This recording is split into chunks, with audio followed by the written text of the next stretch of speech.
여러분, 지금 인천공항에서 믿을 수 없는 일이 벌어지고 있습니다. 여기가 정말 한국 맞아요? 미국 공항보다 미국인이 더 많은 것 같은데요? 인천국제공항 입국장, 오늘도 18만 명이 넘는 사람들이 쏟아져 들어오고 있습니다. 그런데 더 놀라운 건 이 중 70%가 미국발 항공편이라는 사실입니다. 하버드 출신 의사, MIT 교수, 실리콘밸리 엔지니어, 월스트리트 금융인. 이들은 지금 무엇을 버리고 한국행 비행기에 오르고 있는 걸까요? CNN은 이를 리버스 브레인 드레인이라 명명했고, 뉴욕타임스는 아메리칸 드림의 종말이라는 제목의 특집 기사를 실었습니다. 미국 상무부는 긴급 보고서를 발표했습니다. 2024년 한 해에만 18만 명의 고급 인력이 한국으로 떠났다. 이는 국가 경쟁력의 위기다. 도대체 무슨 일이 벌어지고 있는 걸까요? 연봉 수억을 포기하고 평생의 커리어를 버리고 그들이 8,000km를 건너 한국에서 발견한 것은 무엇이었을까요? 오늘은 시카고에서 15년간 응급실 의사로 일하다 가족과 함께 한국으로 온 데이비드 마틴 씨의 이야기를 들어보겠습니다. 구독과 좋아요는 더 많은 이야기를 전하는데 큰 힘이 됩니다. 안녕하세요. 저는 데이비드 마틴입니다. 시카고에서 15년간 응급실 의사로 일했습니다. 42세 아내 수잔과 9살 딸 에밀리를 둔 평범한 가정의 가장이었지요. 제 인생이 완전히 바뀐 건 지난해 3월의 일이었습니다. 그날도 응급실은 전쟁터였습니다. 총상 환자 3명이 동시에 실려왔더군요. 그중 1명은 고등학생이었습니다. 16살 제 딸보다 겨우 7살 많은 아이였지요. 학교 앞 편의점에서 총을 맞았다는 겁니다. 이유는 없었습니다. 그저 운이 나빴을 뿐이더군요. 수술을 마치고 탈의실에 홀로 앉아 있었습니다. 손이 떨렸어요. 15년 경력이지만 익숙해지지 않는 광경이었습니다. 그때 핸드폰이 울렸지요. 아내였습니다. 목소리가 떨리고 있었어요. 학교에서 긴급 문자가 왔다는 겁니다. 에밀리의 초등학교 근처에서 위험 상황이 발생했다더군요. 즉시 아이를 데려가라는 내용이었습니다. 차를 몰고 학교로 달려갔지요. 20분이 평생처럼 느껴졌습니다. 학교 앞에는 경찰차 7대가 있었습니다. 헬리콥터 소음이 하늘을 가득 채우고 있었어요. 학부모들은 울음을 터뜨리며 아이를 찾고 있었고, 선생님들은 창백한 얼굴로 아이들을 한 명씩 인계하고 있었습니다. 에밀리를 찾았을 때 아이는 친구 손을 꼭 잡고 서 있었습니다. 표정이 굳어 있었어요.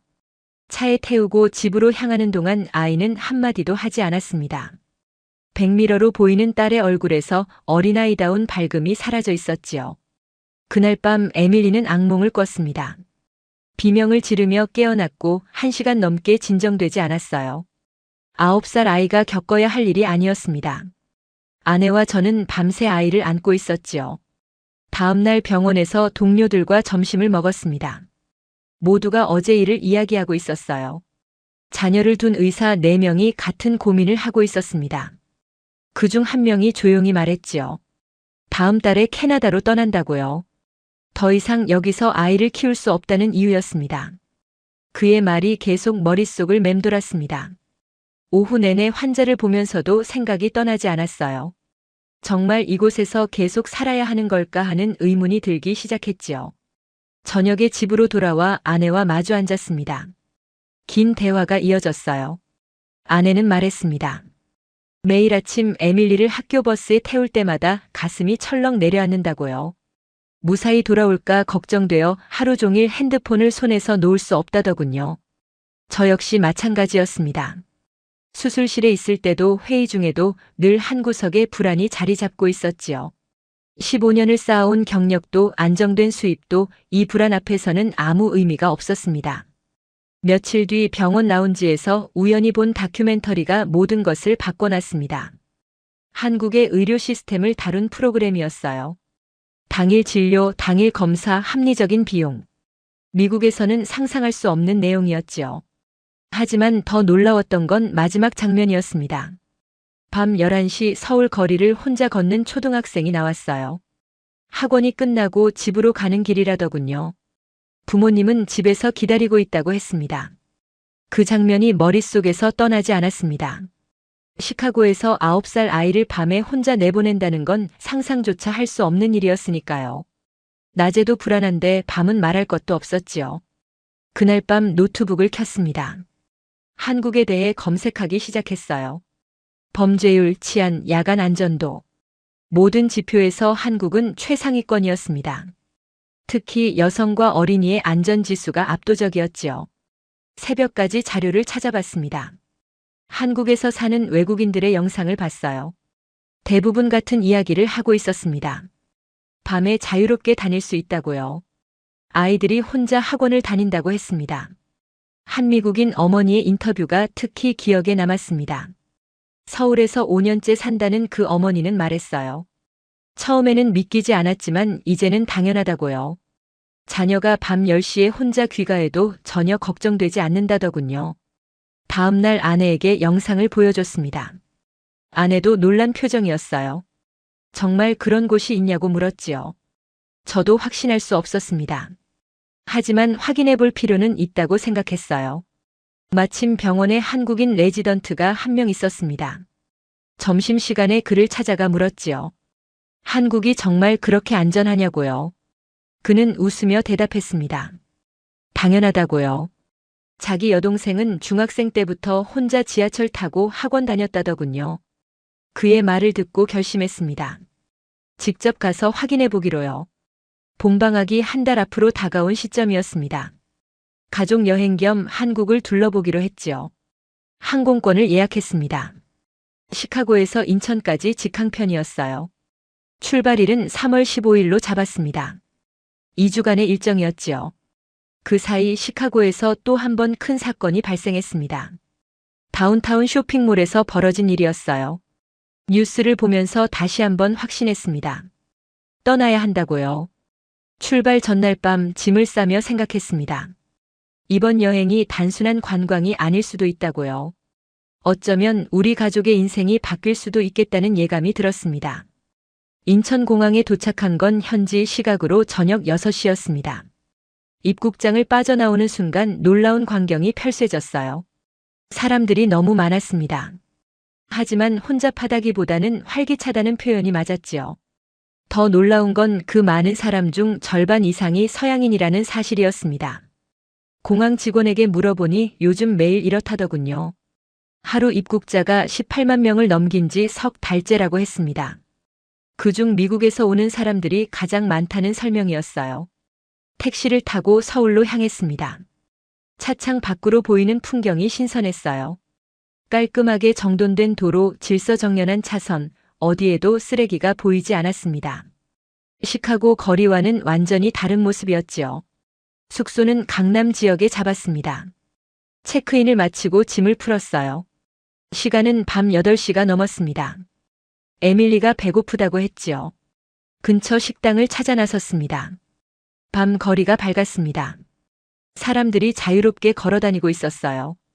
카페마다 불이 환하게 켜져 있었고 편의점 앞에서는 젊은이들이 음료수를 마시며 이야기를 나누고 있었습니다. 무엇보다 놀라웠던 건 초등학생으로 보이는 아이들이 어른 없이 걸어다니고 있다는 점이었어요. 한 식당에 들어갔습니다. 김치찌개를 주문했지요. 음식이 나오길 기다리는 동안 창밖을 바라봤습니다.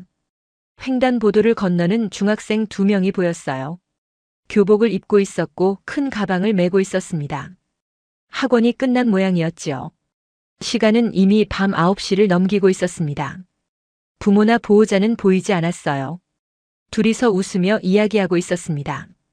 에밀리가 제 손을 잡으며 물었지요. 저 아이들은 왜 혼자 다니냐고요. 대답할 말이 없었습니다. 시카고에서라면 상상도 할 수 없는 장면이었으니까요. 아내도 놀란 표정으로 거리를 바라보고 있었습니다. 식사를 마치고 숙소로 돌아오는 길이었습니다. 밤 10시가 넘었는데도 거리는 여전히 활기찼어요. 편의점에 들렀습니다. 물을 사려고요. 계산대 앞에 고등학생으로 보이는 남학생이 라면을 사고 있었습니다. 혼자였어요. 계산을 마치고 밖으로 나왔습니다. 그 학생은 편의점 앞 테이블에 앉아 라면을 먹기 시작했지요. 태연한 표정이었습니다. 아무도 이상하게 여기지 않았어요. 숙소로 돌아와 창문을 열었습니다. 아래 거리가 한눈에 들어왔어요. 밤 11시가 가까운 시간이었지만 사람들은 여전히 걷고 있었습니다. 조깅하는 사람, 강아지를 산책시키는 사람, 편의점에서 나오는 직장인까지 다양했지요. 무엇보다 놀라웠던 건 경찰이 거의 보이지 않는다는 점이었습니다. 시카고 밤거리라면 경찰차가 곳곳에 있어야 했어요. 하지만 여기는 달랐습니다. 경찰 없이도 모든 게 평화로워 보였지요. 다음 날 아침 일찍 일어났습니다. 시차 적응이 안 된 탓이었어요. 창밖을 보니 새벽 6시인데도 거리에 사람들이 있었습니다. 운동하는 사람들이었지요. 조깅하는 사람, 자전거 타는 사람, 공원에서 체조하는 어르신들까지 보였습니다. 가족과 함께 근처 공원으로 산책을 나갔습니다. 한강공원이었어요. 규모가 어마어마했습니다. 자전거 도로, 조깅 트랙, 운동시설까지 완벽하게 갖춰져 있었지요. 공원 벤치에 앉아 주변을 관찰했습니다. 70대로 보이는 어르신들이 빠른 걸음으로 걷고 있었어요. 젊은 부부는 유모차를 밀며 산책하고 있었고 초등학생 아이들은 자전거를 타고 있었습니다. 모두가 자유로워 보였어요. 1시간쯤 공원에 머물렀습니다. 그 시간 동안 단 한 명의 경찰도 보지 못했지요. 필요가 없어 보였습니다. 모든 게 자연스럽게 돌아가고 있었으니까요. 숙소로 돌아와 아내와 진지한 대화를 나눴습니다. 단 하루를 보냈을 뿐인데 이미 느껴지는 게 있었어요. 여기는 달랐습니다. 공기 자체가 달랐지요. 긴장감이 없었습니다. 아내가 말했습니다. 어젯밤 에밀리를 재우고 나서 한참을 창밖을 봤다고요. 밤 12시가 넘었는데도 여성들이 혼자 걸어다니는 게 보였다더군요. 믿기지 않았다고 했습니다. 저도 같은 생각이었습니다. 시카고에서는 상상도 할 수 없는 풍경이었어요. 밤 12시에 여성이 혼자 길을 걷는다는 건 자살 행위나 다름없었으니까요. 그날 오후 명동으로 향했습니다. 가장 번화한 거리라고 들었어요. 지하철을 탔습니다. 놀라웠던 건 지하철 안의 분위기였지요. 깨끗했고 조용했으며 질서정연했습니다. 좌석에 앉았습니다. 맞은편에 고등학생으로 보이는 여학생이 혼자 앉아 있었어요. 이어폰을 끼고 핸드폰을 보고 있었습니다. 전혀 경계하는 기색이 없었지요. 명동에 도착했습니다. 사람들로 북적였어요. 하지만 위협적이지 않았습니다. 쇼핑하는 사람들, 음식을 파는 노점상, 사진 찍는 관광객들이 자연스럽게 섞여 있었지요. 저녁이 되어 식당에 들어갔습니다. 불고기를 주문했어요. 음식을 기다리는 동안 옆 테이블을 보게 됐습니다. 초등학생 남매와 부모님이 함께 식사하고 있었지요. 아이들의 표정이 밝았습니다. 웃으며 이야기하고 있었어요. 부모님의 얼굴에도 여유가 보였습니다. 긴장감이라곤 전혀 없었지요. 평범한 가족의 평범한 저녁 식사였습니다. 하지만 저에게는 평범하지 않았습니다. 시카고에서 외식할 때마다 느끼던 그 불안감이 전혀 없었으니까요. 여기서는 그저 음식을 즐기면 그만이었습니다. 식사를 마치고 밖으로 나왔습니다. 시간은 밤 10시를 넘기고 있었어요. 거리는 여전히 붐볐습니다. 아내가 제 팔을 잡으며 말했지요. 여기서 살고 싶다고요. 다음 날 아침 일정을 잡았습니다. 한국의 의료 시스템을 직접 확인해 보기로 했어요. 의사로서 가장 궁금한 부분이었지요. 숙소 근처에 있는 대형 병원을 찾아갔습니다. 병원 로비에 들어서자마자 놀랐습니다. 깨끗하고 현대적인 시설이었어요. 안내 데스크에 영어를 하는 직원이 있었습니다. 외국인 진료센터가 따로 있다더군요. 간단한 건강 검진을 받아보기로 했습니다. 접수를 마치고 대기실에 앉았어요. 주변을 둘러보니 외국인 환자들이 꽤 많았습니다. 서양인, 중동인, 동남아시아인까지 다양했지요. 대기 시간이 짧았습니다. 15분도 안 돼서 제 이름이 불렸어요. 진료실로 들어갔습니다. 의사 선생님이 유창한 영어로 인사했지요. 문진이 꼼꼼했습니다. 기본 검사를 받았습니다. 혈액 검사, 소변 검사, 심전도까지요. 모든 검사가 한 건물 안에서 이루어졌습니다. 동선이 효율적이었어요. 시카고 병원에서는 건물을 여러 번 옮겨야 했는데 말이지요. 놀라웠던 건 검사 결과가 나오는 속도였습니다. 혈액 검사 결과가 2시간 만에 나왔어요. 시카고에서는 사흘은 걸렸던 검사였습니다. 의사 선생님이 결과를 보며 설명했지요. 모든 수치가 정상이라고 했습니다. 계산대로 갔습니다. 비용이 얼마나 나올지 걱정이었어요. 미국에서는 기본 검진만 해도 수백 달러가 나왔으니까요. 직원이 계산서를 내밀었습니다. 15만 원이었습니다. 미국 돈으로 환산하니 120달러 정도였어요. 시카고에서 같은 검사를 받으면 최소 500달러는 나왔을 겁니다. 3분의 1도 안 되는 비용이었지요. 병원을 나서며 생각했습니다. 의료 시스템만 놓고 봐도 한국이 월등했어요. 빠르고 저렴하며 효율적이었습니다. 15년간 미국 의료계에서 일했지만 이런 시스템은 처음 봤지요. 오후에는 에밀리의 학교를 알아보기로 했습니다. 국제학교 몇 곳을 방문 예약했어요. 첫 번째로 간 곳은 강남에 있는 학교였습니다. 학교 정문에 들어서자 넓은 운동장이 보였습니다. 아이들이 체육 수업을 하고 있었어요. 밝은 표정이었습니다. 선생님의 지도에 따라 즐겁게 뛰어놀고 있었지요. 교무실에서 담당 선생님을 만났습니다. 학교 시설을 안내받았어요. 도서관, 과학실, 음악실, 미술실까지 모든 게 최신 시설로 갖춰져 있었습니다. 시카고에 있던 에밀리 학교보다 훨씬 좋아 보였지요. 가장 인상 깊었던 건 보안 시스템이었습니다. 출입구마다 카드키가 있었고 CCTV도 곳곳에 설치되어 있었어요. 하지만 미국처럼 삼엄하지는 않았습니다. 자연스러웠지요. 선생님께 물었습니다. 혹시 비상대피 훈련을 하는지요? 선생님이 고개를 끄덕였습니다. 화재 대피 훈련과 지진 대피 훈련을 한다고 했어요. 하지만 총기 대피 훈련은 없다고 했습니다. 필요가 없다는 설명이었지요. 그 말을 듣는 순간 가슴이 뭉클했습니다. 에밀리가 시카고에서 받았던 그 끔찍한 훈련을 여기서는 받지 않아도 된다는 뜻이었으니까요. 학교를 나오며 아내와 대화를 나눴습니다. 학교 시설도 좋았지만 무엇보다 안전하다는 느낌이 들었어요. 선생님들의 표정도 여유로웠고 아이들도 자유로워 보였습니다. 저녁 무렵 다시 한강공원으로 갔습니다. 이번에는 자전거를 빌렸어요. 가족이 함께 한강변을 따라 천천히 달렸습니다. 해가 지고 있었지요. 자전거를 타며 주변을 관찰했습니다. 여성들이 혼자 조깅하고 있었어요. 어르신들은 벤치에 앉아 이야기를 나누고 있었고 아이들은 인라인 스케이트를 타고 있었습니다. 모두가 자유롭게 저녁 시간을 즐기고 있었지요. 해가 완전히 지자 공원의 조명이 켜졌습니다. 밝았어요. 어둡다는 느낌이 전혀 들지 않았습니다. 사람들은 여전히 공원을 즐기고 있었지요. 밤 9시가 넘어서 숙소로 돌아왔습니다. 에밀리가 물었어요. 계속 여기서 살면 안 되냐고요. 아이의 눈이 반짝이고 있었습니다. 시카고에서는 볼 수 없던 표정이었지요. 그날 밤 아내와 긴 대화를 나눴습니다.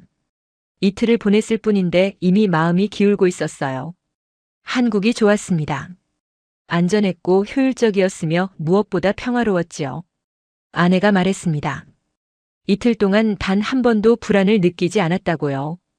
에밀리를 혼자 편의점에 보내도 걱정되지 않을 것 같다더군요. 시카고에서는 상상도 못할 일이었습니다. 저도 같은 생각이었습니다. 의사로서 본 한국의 의료 시스템은 훌륭했어요. 부모로서 본 한국의 교육 환경도 좋았습니다. 하지만 무엇보다 한 인간으로서 느낀 안전함이 가장 컸지요. 다음 날 아침 결심했습니다. 남은 시간 동안 더 많은 곳을 둘러보기로요. 단순한 여행이 아니었습니다. 이주 가능성을 타진하는 탐색이었지요. 사흘째 되던 날 뜻밖의 연락을 받았습니다. 대학 동기 마이클이었어요. 지금 서울에 있다는 겁니다. 저처럼 탐색차 왔다더군요. 저녁에 만나기로 했지요. 마이클은 보스턴에서 내과 의사로 일하고 있었습니다. 함께 온 아내 제니퍼는 공대 교수였어요. 두 자녀를 두고 있었습니다. 중학생과 초등학생이었지요. 식당에서 만나 이야기를 나눴습니다. 마이클 부부도 저희와 비슷한 이유로 한국에 왔다더군요. 보스턴에서 더 이상 아이들을 키울 수 없다고 판단했다는 겁니다. 마이클이 말했습니다. 작년에 큰아이 학교에서 사건이 있었다고요. 다행히 큰 피해는 없었지만 그 이후로 아이가 악몽을 꾸기 시작했다더군요. 심리 치료를 받아야 할 정도였다고 했습니다. 제니퍼도 비슷한 경험을 했다고 했어요. 대학교 캠퍼스에서도 안전하지 않다는 걸 느꼈다더군요. 밤늦게 연구실에서 나올 때마다 불안했다고 했습니다. 저희 이야기도 들려줬습니다. 시카고에서의 경험, 에밀리가 겪은 일, 그리고 지난 사흘간 한국에서 느낀 점들을요. 마이클 부부가 고개를 끄덕였습니다. 완전히 공감한다는 표정이었지요. 식사 후 함께 명동 거리를 걸었습니다. 밤 10시가 넘은 시간이었어요. 마이클의 큰아이가 신기한 듯 주변을 둘러봤습니다. 이렇게 많은 사람이 밤에 돌아다니는 게 놀랍다더군요. 제니퍼가 말했습니다. 보스턴에서는 밤 9시만 넘어도 거리가 텅 빈다고요. 모두가 두려워서 집에 들어간다더군요. 하지만 여기는 달랐습니다. 밤이 더 활기찬 것 같았지요. 이틀 뒤 마이클 가족과 다시 만났습니다. 이번에는 판교 지역을 함께 둘러보기로 했어요. 첨단 산업 단지가 있는 곳이었습니다. 제니퍼가 관심을 보였지요. 판교 테크노밸리를 걸으며 주변을 관찰했습니다. 현대적인 건물들이 즐비했어요. 젊은 직장인들이 활기차게 오가고 있었습니다. 카페마다 노트북을 펼쳐놓고 일하는 사람들이 보였지요. 한 카페에 들어가 커피를 마셨습니다. 제니퍼가 말했어요. 여기 분위기가 보스턴의 캠브리지와 비슷하다고요. 하지만 훨씬 안전해 보인다더군요. 마이클이 조심스럽게 물었습니다. 혹시 이주를 진지하게 고려하고 있는지요? 저는 솔직하게 답했습니다. 그렇다고요.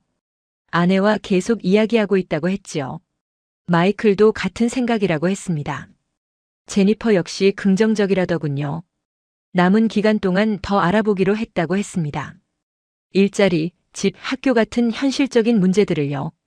일주일이 지났습니다. 그 사이 마이클과 여러 차례 만나 정보를 공유했어요.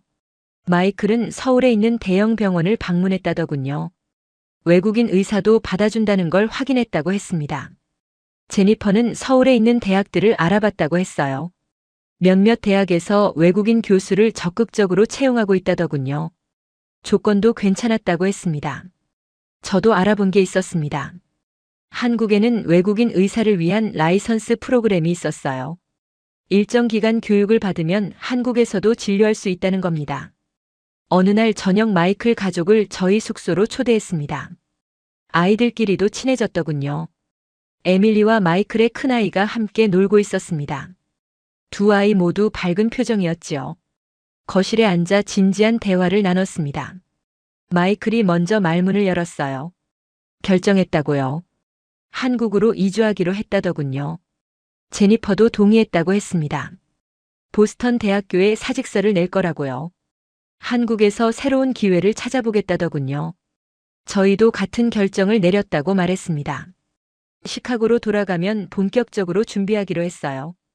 집 정리, 사직, 이사 준비까지요. 그날 밤 4명의 어른이 약속했습니다. 한국에서 다시 만나기로요. 서로 도우며 정착하기로 했지요. 외국에서 온 가족들끼리 네트워크를 만들기로 했습니다. 이틀 뒤 한국을 떠나는 날이었습니다. 공항으로 가는 택시 안에서 창밖을 바라봤어요. 2주간 머물렀던 서울이 스쳐 지나갔습니다. 에밀리가 말했습니다. 다시 오는 거 맞냐고요? 제가 대답했지요. 물론이라고요. 이번에는 떠나지 않을 거라고 했습니다. 인천공항 출국장을 지나며 주변을 둘러봤습니다. 입국할 때와 마찬가지로 사람들이 많았어요. 하지만 이번에는 떠나는 사람보다 들어오는 사람이 더 많아 보였지요. 한 가족이 입국장으로 향하고 있었습니다. 서양인 부부와 두 아이였어요. 큰 짐을 가득 실은 카트를 밀고 있었습니다. 이주에 오는 가족처럼 보였지요. 비행기에 올랐습니다. 좌석에 앉아 안전벨트를 맸어요. 아내가 제 손을 잡았습니다. 옳은 결정이라고 속삭였지요. 비행기가 이륙했습니다. 창밖으로 서울이 점점 작아졌어요. 하지만 마음속에는 확신이 커지고 있었습니다. 돌아올 거라는 확신이요. 시카고로 돌아온 뒤 본격적으로 준비를 시작했습니다. 먼저 병원의 사직 의사를 밝혔어요. 원장이 놀랐습니다. 15년이나 함께 일한 의사가 떠난다니 이해가 안 된다더군요. 이유를 설명했습니다. 가족의 안전 때문이라고요. 더 이상 여기서 아이를 키울 수 없다고 했지요. 원장은 한참을 말없이 앉아 있더니 고개를 끄덕였습니다. 이해한다고 했어요. 놀라웠던 건 그 다음이었습니다. 원장이 말했어요. 요즘 사직하는 의사가 늘고 있다고요. 특히 자녀를 둔 의사들이 많다더군요. 모두 비슷한 이유였다고 했습니다. 병원 동료들에게도 알렸습니다. 대부분 놀라워하더군요. 하지만 부러워하는 사람도 많았습니다. 한 동료는 자기도 고민 중이라고 했어요. 집을 정리하기 시작했습니다. 15년간 모은 물건이 많았어요. 필요한 것만 출연했습니다. 나머지는 처분하기로 했지요. 부동산 중개인을 만났습니다. 집을 팔기로 했어요. 생각보다 빨리 매물이 나갔습니다. 한 달 만에 계약이 성사됐지요. 그 과정에서 흥미로운 걸 발견했습니다. 우리 집을 산 가족도 곧 떠날 계획이라더군요. 시애틀로 간다고 했습니다. 역시 안전 문제 때문이라고 했어요. 에밀리 학교에도 알렸습니다. 전학 서류를 받았어요. 담임 선생님이 아쉬워했습니다. 하지만 이해한다고 했지요. 요즘 전학 가는 학생이 늘고 있다더군요. 그러던 중 뜻밖의 소식을 들었습니다.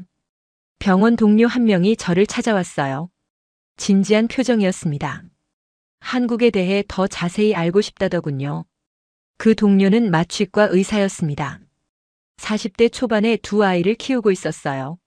아내는 간호사였습니다. 저와 비슷한 고민을 하고 있다더군요. 제 경험을 자세히 들려줬습니다. 2주간 본 것들, 느낀 것들, 확인한 것들을요. 의료 시스템, 교육 환경, 치안 상태까지 모든 걸 설명했지요. 동료가 눈을 반짝이며 들었습니다. 질문이 쏟아졌어요. 일자리는 구할 수 있는지, 언어는 문제 없는지, 생활비는 얼마나 드는지요. 최대한 솔직하게 답변했습니다. 쉬운 결정은 아니라고요. 하지만 후회하지 않을 거라고 했습니다. 특히 아이들을 위해서라면 더더욱 그렇다고요. 일주일 뒤 그 동료에게서 연락이 왔습니다. 가족 회의를 했다는 겁니다. 한국행을 결정했다더군요. 다음 달에 탐색 여행을 떠난다고 했습니다. 이런 일이 계속 이어졌습니다. 병원 동료 중 3명이 더 한국행을 고려하기 시작했어요. 모두 자녀를 둔 의사들이었습니다. 어느 날 놀라운 기사를 봤습니다. 실리콘밸리에서 한국으로 이주하는 엔지니어가 급증하고 있다는 내용이었어요. 작년 한 해에만 5천 명이 넘게 이동했다더군요. 기사를 자세히 읽어봤습니다. 구글, 애플, 메타 같은 대기업 출신 엔지니어들이 한국의 기술 기업으로 옮기고 있다는 겁니다. 이유는 한결같았어요. 안전과 삶의 질이었습니다. 한 엔지니어의 인터뷰가 실려 있었습니다. 샌프란시스코에서 연봉 35만 달러를 받았다더군요. 하지만 한국으로 왔다고 했습니다. 연봉은 비슷한데 삶의 질은 비교할 수 없다는 말이었어요. 이사 날짜가 다가왔습니다. 짐을 다 쌌어요. 생각보다 많지 않았습니다. 필요한 것만 챙기니 2개의 큰 가방으로 충분했지요. 마지막으로 시카고 거리를 걸었습니다. 15년을 살았던 도시였어요. 추억이 많은 곳이었지요. 하지만 이제는 낯설게 느껴졌습니다. 거리는 예전보다 더 황폐해 보였습니다. 상점들이 문을 닫았고 노숙자가 늘었어요. 사람들의 표정도 어두웠습니다. 활기가 사라진 느낌이었지요. 친구들과 작별 인사를 나눴습니다. 대부분 부러워했어요. 한 친구는 눈물을 보였습니다. 자기도 떠나고 싶지만 용기가 없다더군요. 출발 전날 밤 텅 빈 집에 앉아 있었습니다. 에밀리가 물었어요. 한국 가면 정말 안전하냐고요. 제가 대답했습니다. 그렇다고요. 할머니가 혼자 밤에 산책하는 곳이라고 했지요.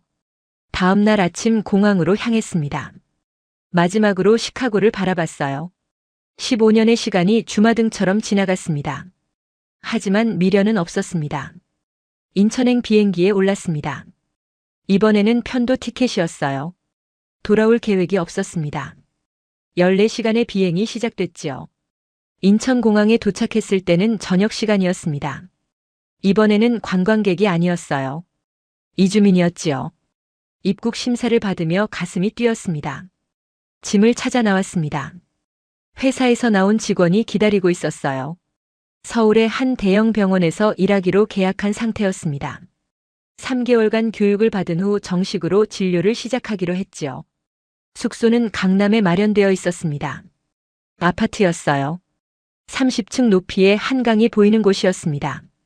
짐을 풀고 창밖을 바라봤지요. 밤 9시가 넘었는데도 거리는 밝았습니다.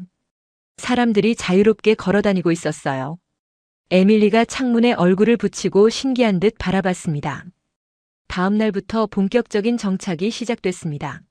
먼저 에밀리 학교 등록을 마쳤어요. 국제학교였습니다. 한국에 오기 전 미리 알아둔 곳이었지요. 학교 첫날 에밀리를 데려다 줬습니다. 아이가 불안해하지 않을까 걱정했어요. 하지만 에밀리는 괜찮아 보였습니다. 오히려 설레는 표정이었지요. 병원 오리엔테이션에 참석했습니다. 외국인 의사가 저 혼자만은 아니었어요. 미국, 캐나다, 호주에서 온 의사들이 모여 있었습니다. 그중 한 명과 대화를 나눴습니다. 뉴욕에서 왔다는 로버트였어요. 45세로 심장내과 전문의였습니다. 월스트리트 근처 병원에서 일하다 왔다더군요. 로버트가 말했습니다. 뉴욕에서 더 이상 버틸 수 없었다고요. 매일 출퇴근이 전쟁 같았다더군요. 지하철에서 폭행 사건을 목격한 게 결정적이었다고 했습니다. 저도 제 이야기를 들려줬습니다. 시카고에서의 경험, 에밀리가 겪은 일, 그리고 한국을 선택한 이유를요. 로버트가 고개를 끄덕였습니다. 완전히 이해한다는 표정이었지요. 점심시간에 병원 식당에서 식사를 했습니다. 한식이 나왔어요. 아직 익숙하지 않았지만 맛있었습니다. 같은 테이블에 앉은 한국인 의사와 이야기를 나눴지요. 그분은 미국에서 10년간 일하다 돌아왔다고 했습니다. 보스턴에 있었다더군요. 한국이 훨씬 낫다고 했습니다. 의료 시스템도 생활 환경도 모든 게 나아졌다는 말이었어요. 교육기간이 시작됐습니다. 한국 의료 시스템을 배웠어요. 보험제도, 진료 프로세스, 전자차트 사용법까지 모든 게 새로웠습니다. 놀라웠던 건 효율성이었습니다. 모든 게 전산화되어 있었어요. 환자 기록, 검사 결과, 처방 전까지 몇 번의 클릭으로 해결됐습니다. 미국보다 훨씬 앞서 있었지요. 한 달이 지났습니다. 에밀리는 학교에 완전히 적응했어요. 친구도 많이 생겼다고 했습니다. 무엇보다 밝아졌습니다. 시카고에서 보던 불안한 표정이 사라졌지요. 아내도 한국 생활을 즐기고 있었습니다. 온라인으로 간호사 자격 시험을 준비하고 있었어요. 한국에서도 일하고 싶다고 했습니다. 어느 주말 가족끼리 남산에 올랐습니다. 날씨가 좋았어요. 서울 시내가 한눈에 내려다 보였습니다. 에밀리가 손가락으로 여기저기를 가리키며 즐거워했지요. 타워 전망대에서 한 외국인 가족을 만났습니다. 역시 미국에서 왔다더군요. 샌프란시스코 출신이었습니다. 석 달 전에 이주했다고 했어요. 자연스럽게 이야기를 나눴습니다. 그 가족도 저희와 비슷한 이유로 한국에 왔다더군요. 남편은 IT 기업에서 일하고 있었고 아내는 디자이너였습니다. 연락처를 교환했습니다. 가끔 만나기로 했어요. 외국에서 온 가족들끼리 정보를 공유하면 도움이 될 거라고 생각했지요. 그렇게 네트워크가 만들어지기 시작했습니다. 미국에서 온 가족들이 하나둘 모이기 시작했어요. 한 달에 한 번씩 만나 근황을 나누기로 했습니다. 첫 모임이 열렸습니다. 10가족이 모였어요. 의사, 엔지니어, 교수, 금융인까지 다양했습니다. 모두 자녀를 둔 가족들이었지요. 각자의 이야기를 나눴습니다. 한국에 온 이유, 적응 과정, 어려운 점들을요. 공통점이 많았습니다. 모두가 안전을 최우선으로 생각했다는 점이었어요. 한 아버지가 말했습니다. 한국에 온 후 처음으로 마음 편히 잠들 수 있게 됐다고요. 미국에서는 항상 불안했다더군요. 새벽에 사이렌 소리에 깨는 게 일상이었다고 했습니다. 또 다른 어머니가 말했습니다.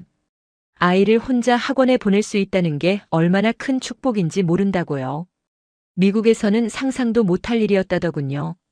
1년이 흘렀습니다. 그 사이 많은 변화가 있었어요. 저는 병원에서 정식 의사로 일하기 시작했습니다. 외국인 환자들을 주로 담당했지요. 에밀리는 한국어를 제법 하게 됐습니다. 학교 성적도 좋았어요. 무엇보다 밝아졌습니다. 친구들과 자유롭게 놀러 다니고 학원도 혼자 다녔지요. 아내도 간호사 자격을 땄습니다. 제가 일하는 병원에서 함께 일하게 됐어요. 외국인 환자 코디네이터로 활동했습니다. 마이클 가족도 한국에 정착했습니다. 마이클은 서울의 한 대학 병원에서 일하고 있었어요. 제니퍼는 대학에서 강의를 시작했습니다. 로버트도 잘 지내고 있었습니다. 심장내과 전문의로 환자들을 보고 있었어요. 아내와 두 아이도 한국 생활에 만족하고 있다더군요. 모임이 계속 이어졌습니다. 이제는 50 가족이 넘게 모였어요. 새로 오는 가족들이 계속 늘고 있었습니다. 한 달에 대여섯 가족씩 늘어났지요. 어느 날 모임에서 각자의 일년을 정리해보는 시간을 가졌습니다. 가장 큰 변화가 무엇인지 이야기를 나눴어요. 한 어머니가 말했습니다. 의료비가 90% 줄었다고요. 미국에서는 한 달에 $2,000씩 나갔던 가족 의료비가 여기서는 $200로 충분하다더군요. 다른 아버지가 말했습니다. 통근 시간이 절반으로 줄었다고요. 지하철이 정확하고 빠르다더군요. 차가 없어도 전혀 불편하지 않다고 했습니다. 한 부부가 말했습니다. 외식비가 3분의 1로 줄었다고요. 맛있는 음식을 저렴하게 먹을 수 있다더군요. 가족이 함께 외식하는 횟수가 늘었다고 했습니다. 하지만 무엇보다 큰 변화는 따로 있었습니다. 모두가 같은 말을 했어요. 불안이 사라졌다고요. 아이들을 밖에 내보낼 때 더 이상 걱정하지 않게 됐다더군요. 저도 같은 경험을 했습니다. 에밀리가 친구 집에 놀러 갈 때 예전처럼 불안하지 않았어요. 밤 9시에 학원에서 혼자 돌아와도 걱정되지 않았습니다. 아내도 변했습니다. 표정이 밝아졌어요. 미국에서는 항상 긴장하고 있었는데 여기서는 여유로워 보였습니다. 혼자 늦은 시간에 마트에 가는 것도 자연스러워졌지요. 에밀리가 가장 크게 변했습니다. 악몽을 꾸지 않게 됐어요. 밤에 깊이 잠들었습니다. 학교에서 받았던 그 끔찍한 훈련의 기억이 점점 희미해지는 것 같았지요. 어느 주말 한강공원에서 큰 모임을 가졌습니다. 미국에서 온 가족들이 60 가족 넘게 모였어요. 피크닉을 하며 정보를 나눴습니다. 새로 온 가족들이 질문을 쏟아냈습니다. 집은 어떻게 구하는지, 학교는 어디가 좋은지, 병원은 어떻게 이용하는지요. 먼저 정착한 가족들이 친절하게 답변했지요. 한 아버지가 말했습니다. 미국 뉴스를 보면 가슴이 아프다고요. 친구들이 여전히 불안 속에서 살고 있다더군요. 더 많은 사람에게 알려주고 싶다고 했습니다. 실제로 그런 일이 일어나고 있었습니다. 모임에 참석한 가족들이 미국에 있는 지인들에게 한국을 소개하고 있었어요. SNS에 일상을 올리면 반응이 뜨거웠다더군요. 저도 유튜브를 시작했습니다. 한국에서의 일상을 담았어요. 병원 생활, 에밀리 학교 이야기, 주말 나들이 같은 평범한 일상이었지요. 영상이 예상외로 큰 반응을 얻었습니다. 조회수가 수십만을 넘었어요. 댓글이 쏟아졌습니다. 대부분 부러워하거나 질문하는 내용이었지요. 한 댓글이 특히 기억에 남았습니다. 로스앤젤레스에서 사는 의사라고 밝힌 사람이었어요. 매일 총상 환자를 보며 지쳐간다더군요. 한국 이주를 진지하게 고민 중이라고 했습니다. 그에게 답글을 남겼습니다. 후회하지 않을 거라고요. 특히 가족이 있다면 더더욱 그렇다고 했지요. 며칠 뒤 그에게서 개인 메시지가 왔습니다. 구체적으로 상담하고 싶다는 내용이었어요. 화상통화로 2시간 넘게 이야기를 나눴습니다. 제 경험을 자세히 들려줬어요. 그가 묻는 모든 질문에 솔직하게 답변했습니다. 한 달 뒤 그 의사가 한국에 왔다는 연락을 받았습니다. 탐색 여행 차 왔다더군요. 저희 가족이 안내를 자처했습니다. 일주일간 서울 곳곳을 함께 다녔지요. 그 의사가 떠나는 날 공항까지 배웅했습니다. 표정이 확고해 보였어요. 결정했다고 말했습니다. 3달 안에 한국으로 올 거라고요. 이런 일이 계속 이어졌습니다. 제 영상을 본 사람들이 한국을 찾기 시작했어요. 탐색 여행을 온 가족들을 여러 번 만났습니다. 모두가 같은 이유로 왔지요. 시간이 더 흘렀습니다. 한국에 온 지 1년 반이 되었어요. 그 사이 놀라운 변화를 목격했습니다. 미국에서 한국으로 오는 사람들이 폭발적으로 늘어났지요. 인천공항 1일 입국자가 20만 명을 넘어섰다는 뉴스를 봤습니다. 그중 70%가 미국발 항공편이라더군요. 더 놀라운 건 대부분이 고학력 전문직이라는 사실이었어요. 미국 언론들이 이를 다루기 시작했습니다. 뉴욕타임스에 큰 기사가 실렸어요. 한국으로 떠나는 미국 엘리트들이라는 제목이었습니다. 저희 같은 가족들의 이야기가 담겨 있었지요. CNN에서도 특집 방송을 했습니다. 리버스 브레인 드레인이라고 명명했더군요. 50년간 미국으로 향하던 인재들의 흐름이 완전히 뒤바뀌고 있다는 내용이었어요. 미국 상무부가 긴급 보고서를 발표했습니다. 지난 1년간 18만 명의 고급 인력이 한국으로 이동했다더군요. 의사, 엔지니어, 교수, 금융인 등 각 분야의 전문가들이었습니다. 보고서는 경고했습니다. 이는 국가 경쟁력의 위기라고요. 젊고 유능한 인재들이 계속 떠난다면 미국의 미래가 위태롭다는 내용이었지요. 하지만 흐름은 멈추지 않았습니다. 오히려 가속화됐어요. 모임에 참석하는 가족들이 계속 늘어났습니다. 이제는 매주 새로운 얼굴들이 보였지요. 어느 날 큰 행사가 열렸습니다. 미국에서 온 전문가들의 네트워킹 행사였어요. 1000명이 넘게 모였습니다. 의사, 교수, 엔지니어, 변호사까지 다양했지요. 행사장에서 많은 사람을 만났습니다. 모두가 비슷한 이야기를 했어요. 안전을 찾아왔다고요. 아이들의 미래를 위해 왔다더군요. 한 하버드 교수가 발표했습니다. 왜 미국을 떠나 한국을 선택했는지에 대해서요. 그의 말이 인상 깊었습니다. 한국에서는 특별한 걸 찾은 게 아니라 평범한 걸 찾았다고요. 밤에 걷는 것, 아이를 혼자 보내는 것, 병원에 가는 것. 미국에서는 사치였던 이 평범한 일상이 한국에서는 당연했다는 말이었습니다. 청중들이 고개를 끄덕였습니다. 모두가 공감했어요. 우리가 한국에서 발견한 건 바로 그 평범함이었지요. 행사가 끝나고 로비에서 우연히 한 부부를 만났습니다. 월스트리트에서 일하다 왔다더군요. 남편은 투자은행가였고 아내는 변호사였습니다. 그들이 말했습니다. 뉴욕에서 연봉을 합치면 80만 달러를 넘었다고요. 하지만 행복하지 않았다더군요. 매일 불안했고 아이들이 학교 갈 때마다 가슴이 철렁했다고 했습니다. 한국에서는 연봉이 절반으로 줄었다고 했습니다. 하지만 오히려 돈이 남는다더군요. 의료비, 교육비, 교통비가 훨씬 저렴했기 때문이라고 했어요. 무엇보다 삶의 질이 비교할 수 없다고 했습니다. 밤에 자유롭게 산책하고 주말마다 가족과 나들이 가고 아이들이 안전하게 자란다더군요. 집으로 돌아오는 길에 생각했습니다. 우리가 한국에 온 지 1년 반이 흘렀어요. 그 사이 삶이 완전히 바뀌었습니다. 에밀리는 이제 한국어를 유창하게 했습니다. 한국 친구들과 어울려 놀았고 학교에서도 좋은 성적을 받았어요. 무엇보다 행복해 보였습니다. 아내도 만족스러워했습니다. 일도 잘 풀렸고 한국 생활에 완전히 적응했어요. 요즘은 한국 요리를 배우고 있다더군요. 저는 병원에서 인정받고 있었습니다. 외국인 환자들이 저를 찾았어요. 한국 동료 의사들과의 관계도 좋았습니다. 어느 날 병원 원장이 저를 찾았습니다. 외국인 의사 채용을 확대하고 싶다는 말이었어요. 저에게 책임자를 맡아달라고 했습니다. 승낙했습니다.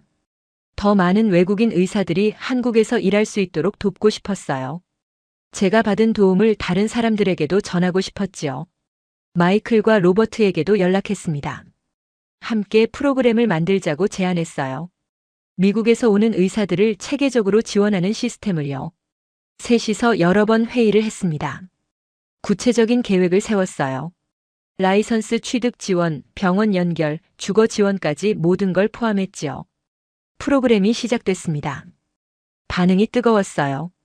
한 달 만에 50명의 미국 의사가 지원했습니다. 모두 한국에서 일하고 싶다는 사람들이었지요.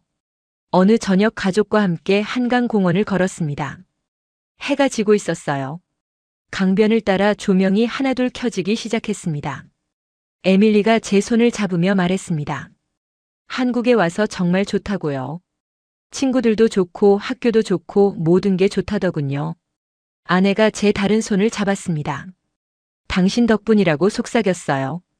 용기 있는 결정을 내려줘서 고맙다고 했습니다. 저는 고개를 저었습니다. 우리 모두의 결정이었다고요. 가족을 위한 선택이었다고 말했지요. 밤하늘을 올려다봤습니다. 별이 반짝이고 있었어요. 1년 반 전 시카고에서 본 하늘과는 달랐습니다. 여기 하늘은 평화로웠지요. 그때 깨달았습니다. 우리가 한국에서 찾은 건 특별한 게 아니었어요. 그저 평범하게 살 수 있다는 것, 두려움 없이 일상을 누릴 수 있다는 것. 21세기 최고의 경쟁력은 바로 그 평범함이었습니다. 안전하게 걷고 자유롭게 숨쉬고 아이를 믿고 키울 수 있는 것. 그것이 진짜 풍요였지요. 한국은 그런 곳이었습니다. 18만 명의 미국인이 선택한 이유도 바로 그것이었어요. 우리는 아메리칸 드림을 버린 게 아니었습니다. 진짜 꿈을 찾은 거였지요. 오늘 사연은 여기까지입니다. 아메리칸 드림을 뒤로하고 한국에 정착한 미국인 스토리 어떠셨나요? 사연의 주인공에게 응원의 댓글을 남겨주세요. 지금까지 감동정거장에서 사연 전해드렸습니다. 사연이 마음에 드셨다면 좋아요와 구독 부탁드립니다. 시청해주셔서 감사합니다.